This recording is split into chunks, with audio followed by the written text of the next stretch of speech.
Okay, so I had to, let me get some better lighting. I had to stop because I got a phone call and I'm back. So what I was saying is, I couldn't see past the fact that I was like losing something that I loved and was very attached to the point that God was, or could have been, setting me up for something better and greater, because I was so attached to that thing that I had always had, I had always loved. This is what I had known. Oh, this is just good enough for me. I'll just take this. I don't need an upgrade. I don't need a better car. I don't need, I don't have to have. It's good to be humble. That's a godly trait. But it's also dangerous because you can dwell so much in that space that you forget that you're a king's kid, and that there is such a thing as settling, and that it's not God's plan or his will for us to settle for less than what we deserve. And it's not even necessarily, it's definitely not about material things. It's about the principle behind what I'm saying. Because I have lived my life as such, a very humble person, very down to earth, very much from like a family that believed in hard work, didn't necessarily come from money. I've always thought to myself, I don't have to have the best. I don't have to have more, better, greater. I don't have to have those things. I'm just fine where I am. And it can be good or it can be dangerous, but you have to have balance in that mindset so that you don't find yourself in situations or scenarios where you are attached to less than, or mediocrity, or anything that is really just below the standard of what God has for your life. So with that being said, I couldn't see all of that in the moment because I was so distraught over what I thought I was losing, and I couldn't see how this was going to work out for my good. And so someone very close to me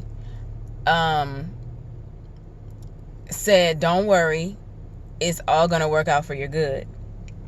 And I was sitting in the rental car the day that this person said this to me, and it's like pouring down rain, and I had gone through hell to get this stupid rental car, and I was just like, God, I really just want my truck back. And at that point, I knew I wasn't getting it back, but I wanted it back. Long story short, go to the car lot after I get my little check that compensated me for the loss of my vehicle. And I even got onto the car lot, and I'm looking at Jeeps and a little crossover, and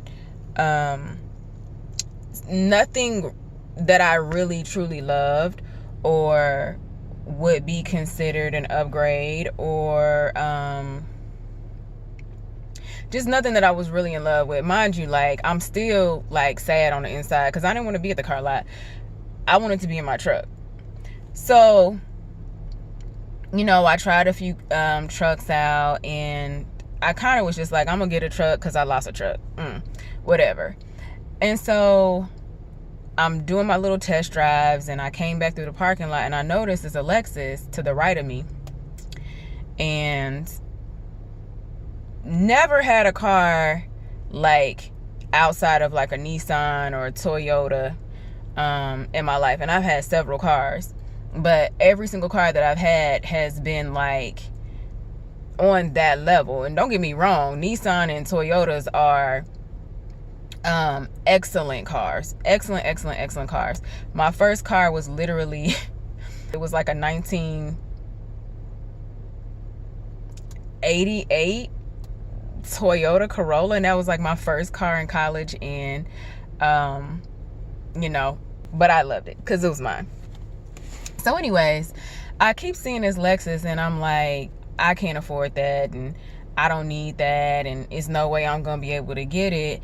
And God was like, why don't you just see? And I'm like, no, I can't. I'll just settle for, what I had in mind when I came here, which was something that was comparable to what I had lost. And God just kept nudging me like, why don't you see? And so I saw. And I spoke to the salesman about the car and the price and the payments and this, that, and the third, and the credit that you needed to get the car. And y'all, I ended up like rolling out of the car dealership like the next day in a Lexus. And with my name on it and with money that I earned. I didn't ask my parents for it. It was some money that I had saved up, and of course it was some money from the car accident. And so I remember thinking to myself, like, I was supposed to drive out of here with something along the lines of what I've always had, what I'm used to, and I would have been fine with that. But God kept nudging me, and here I am 48 hours later driving off the lot in a Lexus. And it's funny because when I saw the car, I instantly knew that this was for me. Like, you know how Bumblebee connected with Shia LaBeouf, or whatever his last name is, in Transformers? That's how I connected with my car. I immediately knew this was my car.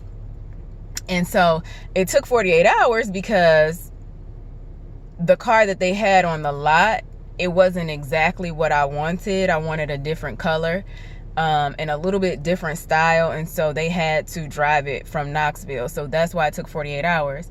But I remember just being in awe, like, really, God? You allowed my truck to basically be total demolished, and you knew how much I loved that truck, and here I am begging and pleading with you to spare it. And I'm talking about on God's nerves about my truck, y'all. And here I am driving off the lot in a Lexus when that was like never even a thought on my mind. And so I just kept hearing God say, upgrade, upgrade, upgrade, upgrade. And I have my car. I love it. It's very me. It's very like simple and understated, but it's still nice. And it's definitely an upgrade from what I had. And if that wreck had not happened, God would not have been able to, he could do whatever he wants to do. But it may not have been the case that, this whole scenario would have gone down the way that it did. In order to receive something new, this is another principle that I have learned. Oftentimes, you have to let go of something old. And there's scripture associated with that as well. And I can't remember the exact scripture, but I know what it says and I know the gist of it. And it states that You cannot pour new wine into old wine skins. If you want new blessings, you have to make room for them. And sometimes when God has something for you and he knows that you're not going to let go of it on your own, he will take it away from you. And if he doesn't snatch it, he may put you in a situation where you are forced to let it go. And it takes a lot of spiritual maturity to receive that and operate in that mindset, because as human beings, we like what we like, we want what we want, we're comfortable. Even if we know that the things or people or situations that we are attached to are less than God's standard for us, we can still cling to them because it's familiar. And it really has caused me to take a step back in my life and think about myself and just us as a people in general. It makes me think, like, how many things have we missed God on because we were afraid to move from familiar to unfamiliar, from comfort zone to outside of our comfort zone. And the other lesson that I learned, and I'm still learning and I'm still perfecting this principle in my life, is to move when God says move. When God speaks to you, move. Do it in a timely fashion, because when we don't move when God says move, you can end up missing what he has for you. You can end up screwing up the timetable that he had in mind for something to manifest in your life. You can mess up the momentum of your destiny. And you can also find yourself in disobedience, because there's a reason why God speaks to us when he speaks to us. And here's another principle. I have learned that God speaks to us in different ways. In that particular situation, and I'll go more into it in subsequent videos, but when God speaks to us, he can speak to us through a prompting or a nudge in our spirits, or he can speak to us through other people. He can speak to us first and foremost, which we all should know already, through his word, because it is living and it doesn't change. He can speak to us through situations and circumstances, and I've had that happen a lot. So here I am, April 2017, wrecked my car and ended up like with a Lexus. I'm like, thanks God, but I wasn't expecting that, but thank you. So, and this, I'm going to get really personal because it's part of my testimony, and I feel like a lot of deliverance can come through people openly and honestly talking about their testimonies. And, if you choose to judge me, that's on you. So I was working at Southern Hills at the time, and I went through some personal things, and I started to work more shifts to deal with that. And I was working in rehab, and I picked up a shift in the emergency room. And 36 hours or whatever is full time for a hospital nurse. I was picking up like 4 or 5 shifts a week, and for me, that's a lot because I got 2 kids. So I pick up this shift in the ER, and I wasn't even on the floor. It was easy. I was watching the monitors for like our psych patients in the ER, and they basically just sit you up in front of a computer and you watch that monitor for 12 hours straight. So this is like my fourth shift of the week, my 12-hour shift. And it's at night.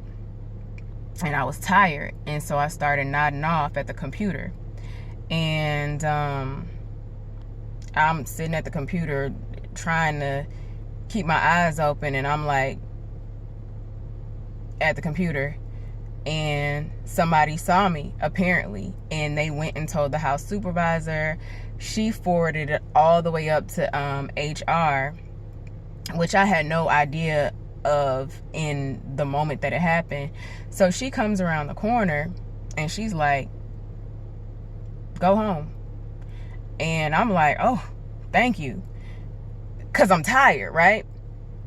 And she's like, but I'm going to need your badge. And I was like, what? What you need my badge for? Like, what's happening? Is this like a I'm going to get fired situation? And she was like, I mean, it may be. So I'm horrified.